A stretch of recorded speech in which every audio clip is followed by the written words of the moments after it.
Assalamu alaikum. I hope you are well. Now I want to say about timing and delivery influence. Timing determines impact.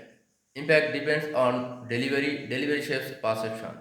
Most people speak immediately. Leaders choose the moment.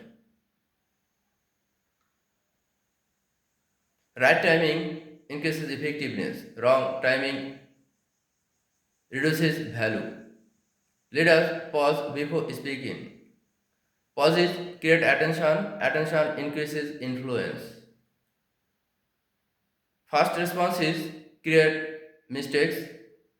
Measured responses create clarity.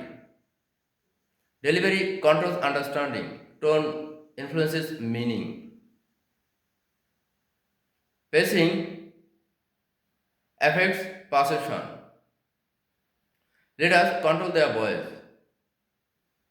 They remain steady under pressure. Steady delivery builds trust. Emotion must be controlled. Uncontrolled emotion weakens messages. Strategic pause create authority. Silence builds anticipation.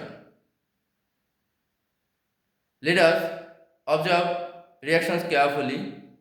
Reactions guide adjustment.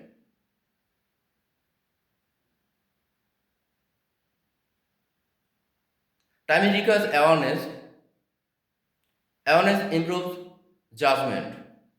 Strong timing strengthens leadership. Leadership shapes outcomes. Speak when the moment is right, not when emotion demands reaction. Thank you very much. Stay safe. Assalamu alaikum.